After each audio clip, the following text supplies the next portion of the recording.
আশাবাদী মহিলা vice chairman প্রার্থী। আমার মার্কা হচ্ছে ফুটবল, ঝালকাঠি সদর। কিন্তু এখানে আলহামদুলিল্লাহ ভোটার উপস্থিতি যথেষ্ট ভালো, কিন্তু নারীদের ভোটারের সংখ্যা বেশি উপস্থিতি। তা আমি আশাবাদী এখানে সুষ্ঠু সুন্দর নির্বাচন হবে ইনশাআল্লাহ। জয়ী হবেন তো? ইনশাআল্লাহ জয়ের ব্যাপারে আপনি কতবার আশাবাদী? আমি আশাবাদী, একবারে নিশ্চিত। আমি আশা করি আমি এবার জয় হব। নির্বাচিত হলে আপনার পরবর্তী মানে কমিটমেন্টটা কি জনগণের প্রতি? আমার সবচেয়ে বড় প্রতিশ্রুতি হচ্ছে স্মার্ট একটা সুন্দর একটা ঝালকাঠি সদর উপজেলা দেব।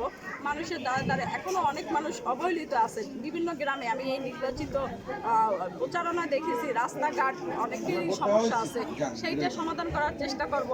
তারপরে এখনো গ্রাম অঞ্চলের অবস্থা আসলে খুব খারাপ, যেটা আমরা জানতাম না, সেগুলো আমি নোট করে রাখছি। যদি হতে পারি ইনশাল্লাহ সেই দিক দৃষ্টি করে কিছু কালভার্ট আছে, রাস্তা আছে, রাস্তাটা বেশি সমস্যা।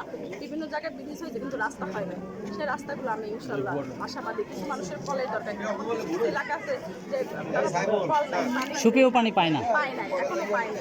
আমি সেটার ব্যবস্থা করবো। শিক্ষার উপরে আপনার কমিটমেন্ট কি আছে? অবশ্যই শিক্ষার মান খারাপ না, তারপরে আমার চেষ্টা থাকবে সমাধান করার চেষ্টা করবো। আমাদের নিত্য বরিশাল অঞ্চলে কিছু কিছু দক্ষিণ অঞ্চলে যাতায়াতের অবস্থাটা খারাপের জন্য লেখাপড়া স্কুল আছে দেখছি, আমি যখন বুঝছি না তাদের এগুলো দরকার। স্যানিটেশন এবং স্বাস্থ্য সম্পর্কে কিছু বলেন। না, সেটা কিন্তু অবশ্যই আমার খেয়াল থাকবে। এটা আমাদের আমি দেখছি যে আমাদের পৌরসভা লেভেলের যে গ্রাম, যেখানে একদম গ্রাম, ওইখানে সব দিক থেকে মানুষ অবহেলিত। আমি সবসময় তাদের পাশে থাকার চেষ্টা করবো। ধন্যবাদ।